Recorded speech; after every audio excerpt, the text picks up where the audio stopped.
তাহলে এই জীবনে এখন থেকে আমাদের পণ হলো যত আল্লাহর ইবাদত আছে সেগুলো ধরা, আর যত বদ আমল গুনার কার্যকলাপ এগুলো ছেড়ে দেওয়া। আমার ভাইরা, আমার মুরব্বী ভাই, আল্লাহ তাআলা বলছেন, হে ইমানদারেরা, তোমরা জাহান্নামের আগুন থেকে বাঁচো, জাহান্নামের আগুন থেকে নিজে বাঁচো, পরিবারকে জাহান্নামের আগুন থেকে বাঁচাও। আর এই জাহান্নামের আগুন থেকে বাঁচার পথ হলো আল্লাহর কাছে খাঁটি দিলে তওবা করা। আল্লাহর কাছে কি করা? খাঁটি দিলে তওবা করা, চোখের পানির মাধ্যমে আল্লাহর কাছে তওবা করা। চোখের পানি, যে হাদিস আমি বললাম, নবীজি বললেন, মান বাকা মিন খাশিয়াতিল্লাহ হারামাল্লাহু আলাইহিন নার। যারা আল্লাহর ভয়ে কাঁদবে, আল্লাহ তাদের জন্য জাহান্নামের আগুনকে হারাম করে দিবেন। কিসের ভয়ে? আল্লাহর ভয়ে। কার ভয়ে? আল্লাহর ভয়ে যারা কাঁদবেন। আল্লাহ রাব্বুল আলামিন কোরআন শরীফে স্পষ্ট ঘোষণা দিয়েছেন, কুদুহান নাস ওয়াল হিজারা। আল্লাহ বলেন, দুনিয়ার মানুষেরা রে, আমার জাহান্নামের আগুনে দুটি জিনিস দ্বারা আমি জাহান্নাম ভরপুর করব। এক নম্বর হলো মানুষ, দুই নম্বর হলো পাথর। মুসা কালিমুল্লাহ একদিন রাস্তা দিয়ে হেঁটে যায়, একটা পাথর চোখের পানি ছেড়ে ছেড়ে কান্দে। মুসা কালিমুল্লাহ জিজ্ঞাসা করলো, ও পাথর, তুমি যে কাঁদো, কান্নার কারণ কি? পাথরটিকে বলল, আল্লাহর পয়গম্বর, আল্লাহ তাআলা বলেছেন, মানুষ আর পাথরকে দিয়ে আল্লাহ জাহান্নাম ভর্তি করবেন। আল্লাহর পয়গম্বর, এই পাথর, আমিও তো পাথর, আমি যদি জাহান্নামে যাই, এই জন্য আমি জাহান্নামে যাব। কিভাবে যাব? আমি এই জন্য কান্দি। আমার আল্লাহ যদি আমার জাহান্নামে দেয়, এই জন্য আমি কাঁদতেছি। মুসা কালিমুল্লাহকে আমার আল্লাহ রাব্বুল আলামিন জানিয়ে দিলেন, মুসা, ও মুসা কালিমুল্লাহ, ওই পাথরকে বলে দিও, যত পাথরই আমি জাহান্নামে দিই না কেন, এই পাথরের কান্না আমি মঞ্জুর করে নিলাম। এই পাথরের কান্না আমি মঞ্জুর করে এই পাথরকে আমি আল্লাহ জাহান্নামের আগুন থেকে মুক্তি দিয়ে দিলাম। মুসা কালিমুল্লাহ এই পাথরকে গোসলের পাথর, তুমি কান্না করার কারণে আমার আল্লাহ বড় খুশি হয়েছেন। কান্না করাটা আমার আল্লাহর কাছে বড় দামি। যে ব্যক্তি আল্লাহর ভয়ে কান্দে, জাহান্নামের ভয়ে কান্দে, আমার আল্লাহ বড় খুশি হয়ে যায়। ও পাথর, তোমার কান্নাকে আল্লাহ পছন্দ করিয়া আল্লাহ রাব্বুল আলামিন তোমার ক্ষমার ঘোষণা করে দিয়েছেন। আবার পাথর কান্না আরম্ভ করেছে, পাথর আবার কান্না শুরু করেছে। মুসা কালিমুল্লাহ জিজ্ঞাসা করলেন, পাথর, তোমার কান্নার কারণে আল্লাহ তোমার ক্ষমা করে দিল, এরপরে তুমি কেন কাঁদো? পাথর ডেকে বললেন, মুসা কালিমুল্লাহ, আমি এতদিন কেঁদেছি আল্লাহর ভয়ে, জাহান্নামের ভয়ে। আমি দেখলাম কাঁদলে আল্লাহ খুশি হয়, কাঁদলে পরে জাহান্নামের আগুন হারাম হয়ে যায়। এতদিন কেঁদেছি জাহান্নামের আগুন হারাম হওয়ার জন্য, আর আজকে থেকে কাঁদবো আল্লাহরে খুশি করার জন্য। পাথর আল্লাহরে খুশি করার জন্য কাঁদছে। আমার ভাইরা, আমার মুরব্বী ভাই, তাহলে বোঝা গেল কান্নার মাধ্যমে আল্লাহ মানুষকে ক্ষমার ঘোষণা দেন। কান্নার মাধ্যমে আল্লাহ তাআলা মানুষকে জাহান্নামের আগুন থেকে বাঁচিয়ে দিয়ে আল্লাহ মানুষকে জান্নাতের 7টা দরওয়াজা খুলে দিয়ে জান্নাতুল ফেরদাউসের মেহমান বানিয়ে দেন। তাহলে আমাদের কান্না করে, চোখের পানি ছেড়ে তওবার মাধ্যমে আমাদের জাহান্নামের আগুনকে হারাম করতে হবে। কিয়ামতের ময়দানে জাহান্নাম দৌড়ে আসতে চাইবে। আমার আল্লাহ রাব্বুল আলামিন বলবেন, ফেরেশতারা, জাহান্নামকে তোমরা ধরে রাখো। জাহান্নাম শুধু গুনাহগার বান্দাগুলোর দিকে আসতে চায়, যারা গুনাহ করেছে তাদেরকে জাহান্নাম খেতে চায়। আল্লাহ রাব্বুল আলামিন ফেরেশতাদেরকে বলবেন, ফেরেশতারা, ওই জাহান্নামের ভিতরে একটা মেডিসিন আছে, ওই মেডিসিনটা যদি তুমি ছিটিয়ে দিতে পারো তাহলে জাহান্নাম চলে যাবে অটোমেটিকলি, তোমাদের ফেরাতে হবে না।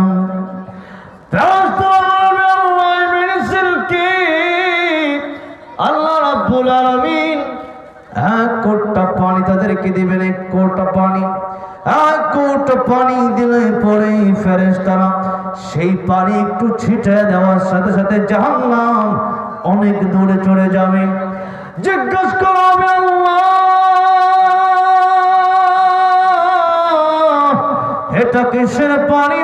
এটা কি হাউজে কাউসারের পানি নাকি আবে হায়াতের পানি নাকি জান্নাতের পানি নাকি আসমানের পানি নাকি জমিনের পানি? আল্লাহ ডাক দিয়ে বলবেন ফেরেশতারা রে এটা দুনিয়ার কোন সাধারণ পানি না, এটা হাউজে কাউসারের পানি না, এটা জান্নাতের পানি না। বান্দা আমার ভয়ে কেঁদেছিল, সেই জাহান্নামের ভয়ে কেঁদেছিল, ওই বান্দার কান্নার পানি আমি আল্লাহ রাব্বুল আমিন জাহান্নামে ছিটিয়ে দেওয়ার কারণে জাহান্নামের আগুন ধরে চলে গেছে। বান্দার চোখের পানির মাধ্যমে কিয়ামতের ময়দানে জাহান্নাম ধরে চলে যাবে। সুবহানাল্লাহ। আমার ভাইরা, আমার বন্ধুগণ, এই জন্যে আল্লাহ কোরআন শরীফে বলেছেন ফালইউদহাকু কালিলান ওয়ালিয়াবকু কাসীরা। মানুষ তোমরা হাসবা কম কাঁদবা বেশি। কি বলেছেন? হাসবা কম কাঁদবা বেশি। আর আমরা আমাদের দিনে সাধারণত হাসি বেশি, কাঁদি না। কেন কাঁদি না? আমাদের অন্তর, আমাদের দিল এত শক্ত হয়েছে, গুনার কারণে দিলটা এত শক্ত হয়েছে যে আমাদের চোখ দিয়ে পানি আসে না। তাদের চোখ দিয়ে সহজে পানি আসে না যাদের দিল শক্ত হয়ে গেছে। আর দিল শক্ত হয় তখন যখন মানুষ বেশি বেশি খিলখিলিয়ে হাসে। আচ্ছা, ইসলামে তো একবার হাসি বন্ধ করে দেন না আল্লাহ। আল্লাহ বলেছেন ফালইউদহাকু, তোমরা হাসো। আল্লাহ বলে নাই তোমরা হেসো না, এটা বলে। আল্লাহ বলছে তোমরা হাসো, কলিলা কম হাসো। দেখেন ইসলামে যে হাসি আছে, নবীজি একদিন, নবীজির জামাতা হযরত আলী রাদিয়াল্লাহু আনহু একদিন নবীর দরবারে খেজুর আসলো। নবীজি সাহাবায়ে কেরামদেরকে খেজুর বন্টন করে দিলেন। বলেন সাহাবীরা এই খেজুর তোমরা খাও, আর এই খেজুর খেয়ে তোমরা খেজুরের বিচিগুলো তোমাদের সামনে রাখবা। সুবহানাল্লাহ বলো।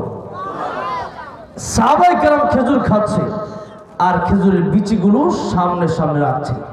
তো নবীজি খেজুর খাচ্ছেন, নবীজির খেজুরের বিচিগুলো হযরত আলী রাদিয়াল্লাহু আনহু যে খেজুরের বিচি রাখছেন সেখানে নবীজির খেজুরের বিচি রাখছেন। বলেন সুবহানাল্লাহ।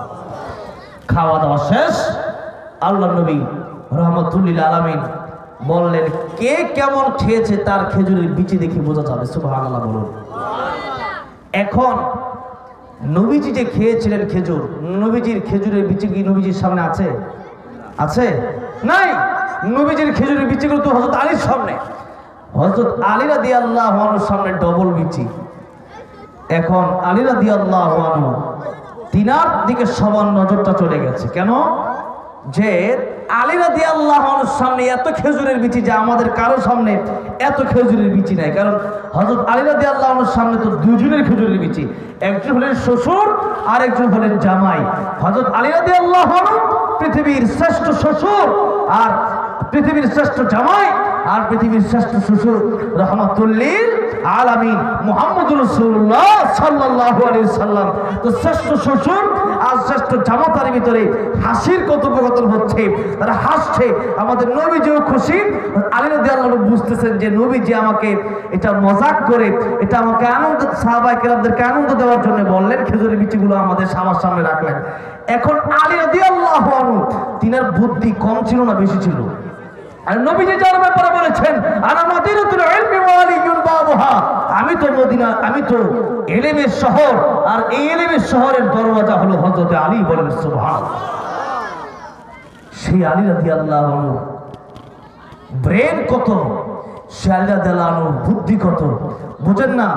আলী রাদিয়াল্লাহু আনহু সন্তান হুসাইন রাদিয়াল্লাহু আনহু তার বুদ্ধি কত এটা বুঝলে তো বোঝা যায়। হুসাইন রাদিয়াল্লাহু আনহু তিনি বলেন না না আপনি বড় না আমি বড়। নবী বলেন আমি বড়। হুসাইন বলেন না না না আপনার সাইড থেকে আপনার চেয়ে কয়েক দিক দিয়ে আমি হুসাইন আপনার চাইতে বেশি বড়। সুবহানাল্লাহ বলেন। হযরত আলী রাদিয়াল্লাহু আনহু তার মুখটা এভাবে চেপে ধরছেন পিছন দিক থেকে গিয়ে। নবীজি বললেন আলী রে আমার হুসাইন কষ্ট পেলে আমি নবীর কলিজায় আঘাত লাগে। সুবহানাল্লাহ। হুসাইন রাদিয়াল্লাহু আনহু কাঁদতেছে। নবীজি জিজ্ঞাসা করলেন তুমি আমার চাইতে বড় এটা তুমি কি বললা? হুসাইন বলে ইয়া রাসূলুল্লাহ সাহাবায়ে কেরাম তো আমার কি বলে এটা হুসাইন নাকি নবীর চাইতে বড়। এখন হুসাইন রাদিয়াল্লাহু আনহু বলেন নবী ও না না আপনি আমার অর্ডার দেন আপনি আপনার চেয়ারে আমার জায়গা দেন। আজকে আমি বক্তা আপনি হবেন আমার শ্রোতা। আমি ওয়াজ করব আপনি আমার ওয়াজ শুনবেন। আপনি কি রাজি? নবী বলেন আমি রাজি। আজকে তুমি বক্তা আমি নবী শ্রোতা। সুবহানাল্লাহ। এবার নবীজি শ্রোতা হয়ে গেলেন। হযরত হুসাইন রাদিয়াল্লাহু আনহু তিনি বক্তা হয়ে গেলেন।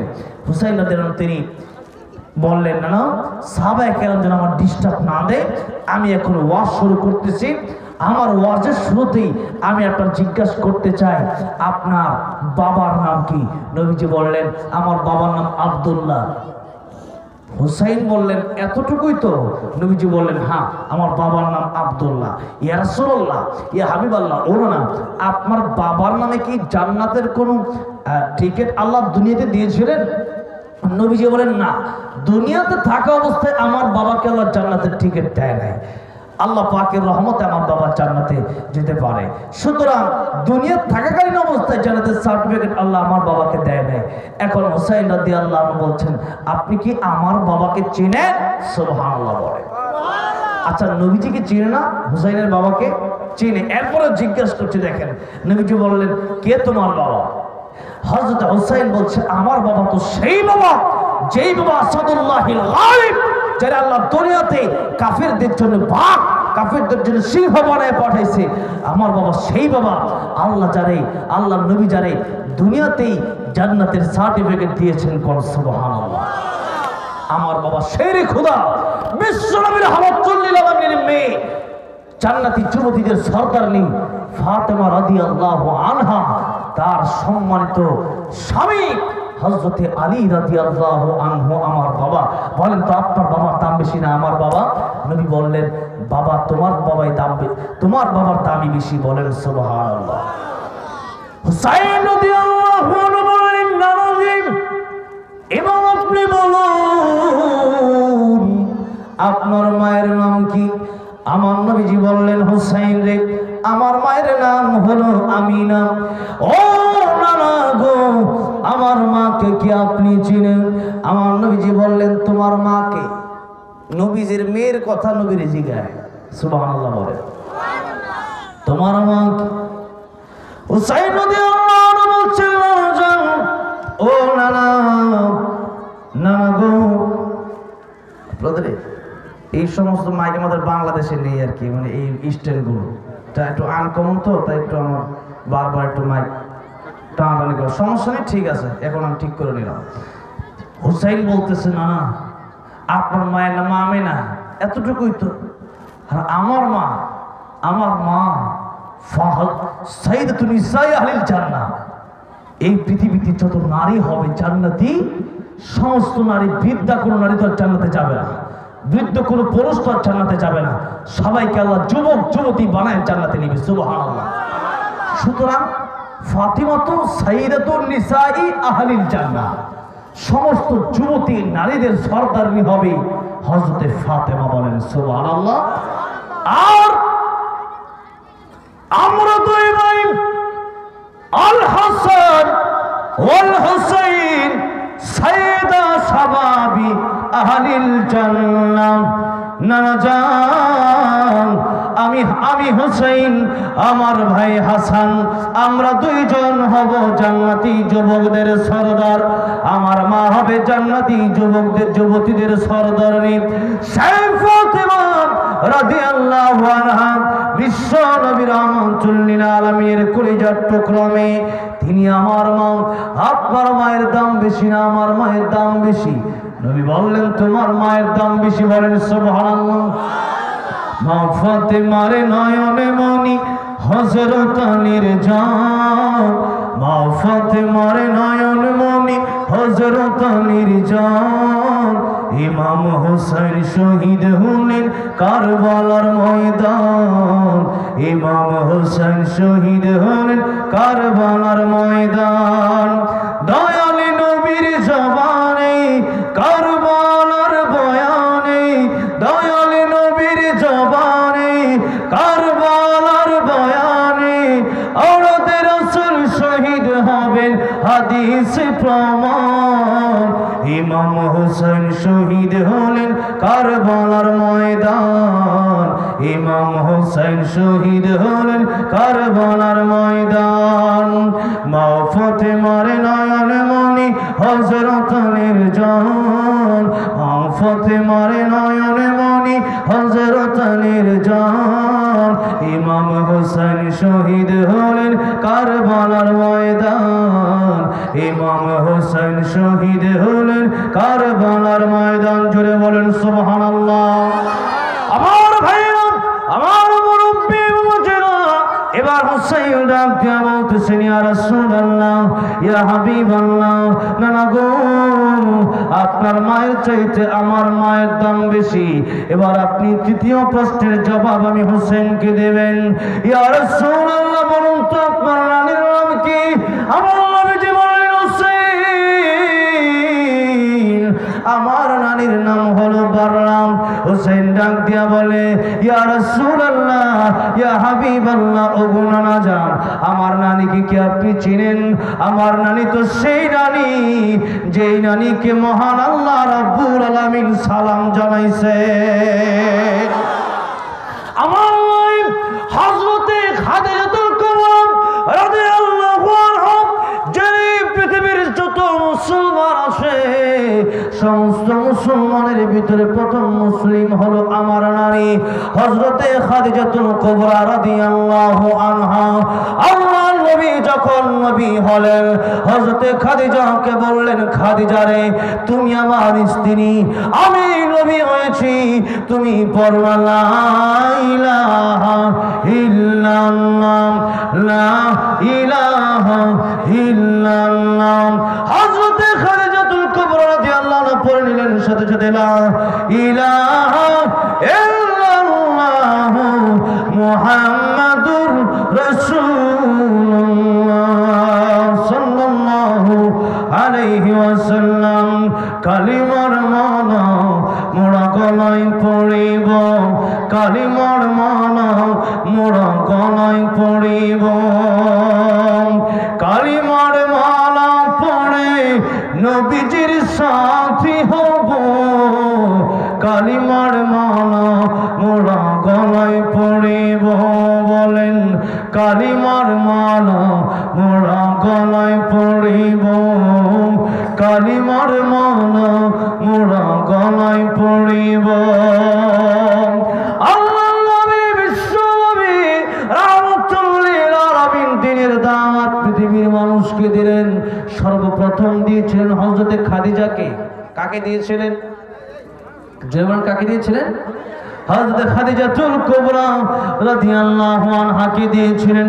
হযরতে খাদিজাতুল কুবরা রাদিয়াল্লাহু আনহা তিনি আল্লাহর নবী যখন বললেন কালেমা পড়ে মুসলমান হও, হযরত খাদিজা রাদিয়াল্লাহু আনহা বললেন আপনি জীবনে কোনোদিন মিথ্যা বলেন নাই, আর কোনোদিন বলবেন না। ইয়া রাসূলুল্লাহ, আপনি জীবনে কোনোদিন মিথ্যা বলেন নাই, বলবেন না। আপনার আমি বড় ভালোবাসি, বড় বিশ্বাস করি। আপনার সামনে আমি এই মুহূর্তে কালিমা পড়ি মুসলমান হয়ে গেলাম। আমার ভাইরা, আমার মুরব্বি ওজিরা, হযরত খাদিজাতুল কুবরা রাদিয়াল্লাহু আনহা পৃথিবীর প্রথম মুসলিম নারী। হুসাইন রাদিয়াল্লাহু আনহু বলছেন না গো, আমার নানি তো সেই নানি, আমার নানি দুনিয়ার শ্রেষ্ঠ নানি, আমার মতো নানি আর কেউ নাই। মায়ের দিক থেকে আমি বড়, বাপের দিক থেকেও আপনার থেকে আমি বড়। এবার শুনেন নারী হযরতে খাদিজাতুল কুবরা নবীজি গারে হেরার ভিতরে যেখানে আল্লাহ রাব্বুল আলামিন কোরআন নাযিল করেছেন সেখানে আমি নিজে গিয়ে সিজদা দিয়ে এসেছি। আমার নবী যেখানে ধ্যানমগ্ন থাকতেন সেখানে গিয়ে আমি চুম্বন করে এসেছি। আল্লাহ আমার সেই তৌফিক দিয়েছেন। সেই গারে হেরা শত শত কিলোমিটার উপরে, সেখানে খাদিজাতুল কুবরা দৈনিক 2 বেলা নবীরে খাবার দিয়ে আসতেন। আমার আল্লাহ খুশি হয়ে গেলেন। আমার আল্লাহ রাব্বুল আলামিন ডাক দিয়ে বলেন, জিবরাইল আমার নবীর দরবারে যাও, আমার বন্ধুকে গিয়ে জানায় দাও হযরতে খাদিজাতুল কুবরাকে আমি স্বয়ং আল্লাহ রাব্বুল আলামিন নিজে সালাম দিয়েছি। যাও হযরতে খাদিজা থেকে হযরতে খাদিজাতুল কুবরাকে আমার সালামের জবাব দিতে বলো, আমার আল্লাহ সালাম দিয়েছেন। বলেন সুবহানাল্লাহ। আবার হযরতে খাদিজাতুল কুবরা রাদিয়াল্লাহু আনহা যখন পৃথিবী ছেড়ে চলে যাবেন আল্লাহর নবীকে বলছেন, ইয়া রাসূলুল্লাহ, ইয়া হাবিবাল্লাহ, স্বামী আমার আমি যেদিন চলে যাব আমি খাদিজা জানি না আমার কবরে মুনকার নাকির আসলে আমি জবাব দিতে পারবো কিনা। ওই গহীন অন্ধকার কবরে আমি একা একা থাকবো কেমনে? আপনি আমারে বলেন, আপনার এই দেহের কাপড় দিয়ে আপনি আমার কাফনের ব্যবস্থা করবেন। নবীজি আপনার কাছে জীবনে এরকম কিছু চাই নাই, কিন্তু বলেন আপনার গায়ের চাদর দিয়ে আপনি কি আমার কাফনের কাপড় পরাবেন কিনা? নবীজি চোখের পানি ছেড়ে কান্দেন, বললেন, খাদিজা রে, আমি তোমার শর্ত মেনে নিলাম খাদিজা, আমি তোমারে আমার দেহের কাপড় দিয়ে তোমার কাফনের কাপড় পরাবো। হযরতে খাদিজাতুল কুবরা বলেন, এটা শ্রেষ্ঠ নবী গো, আমি ওই কবরে যাওয়ার পরে আমার কবর থেকে সকল মানুষগুলো হাঁটি হাঁটি পা পা করে চলে আসবে। বলেন তো নবীজি আপনি কি আমার কবরের পাশে জবাব দেওয়ার জন্য থাকবেন কিনা? বলেন। আমার নবীজি বলেন, খাদিজা রে, তোমার প্রশ্নের জবাব দেওয়ার জন্য তোমার কবরের পাশ থেকে সমস্ত মানুষগুলো চলে আসলেও আমি নবীজি তোমার কবরের পাশে দাঁড়ায় থাকবো। এবার খাদিজাতুল কুবরা রাদিয়াল্লাহু আনহার ইন্তেকাল হয়ে গেলে নবীজি বড় ব্যথা পেলেন, হৃদয়ে বড় কষ্ট পেলেন হযরতে খাদিজার জন্য। আয়েশাকে একদিন নবীজি বলেন, আয়েশা রে, তুমি হলো আমার সুখের সাথী, আর হযরতে খাদিজা সে তো আমার দুঃখের সাথী। হযরতে খাদিজাতুল কুবরা রাদিয়াল্লাহু আনহা ইন্তেকালের পরে নবীজি খাদিজাতুল কুবরা রাদিয়াল্লাহু আনহার কবরের পাশে দণ্ডায়মান। আমার ডাক দিয়ে বললেন, জিবরাইল আমার নবীর কাছে যাও, কি বলো? খাদিজার কবরের প্রশ্নের জবাব আমার বন্ধু বিশ্ব নবী রাহমাতুল লিল আলামিনের দিতে হবে না, খাদিজার কবরের প্রশ্নের জবাব আমি আল্লাহ স্বয়ং নিজেই দিয়ে দেব।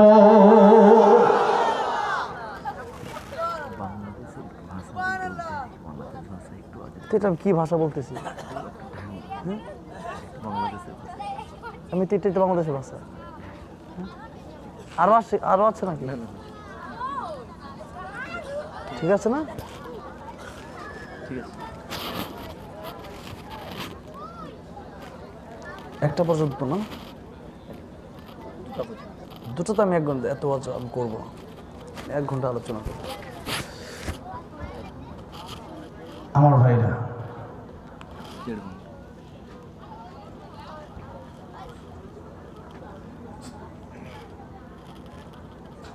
আসলে এত লম্বা টাইম আসলে আমি আলোচনা করি না। আমি তো আসলে বাংলাদেশ সিস্টেমটা আমার ওই সিস্টেমে, আমি ইন্ডিয়াতে আসলেও ওই যে প্রতাপপুর দরবার শরীফ এসেছিলাম, ওখানে 40 মিনিট আলোচনা করেছি। তারা বুঝতে পেরেছেন? আর এখন অসুস্থ আমি বাংলাদেশের ভাষা যে আমি বলবো, এটা বাংলাদেশের ভাষাতে এইটাই।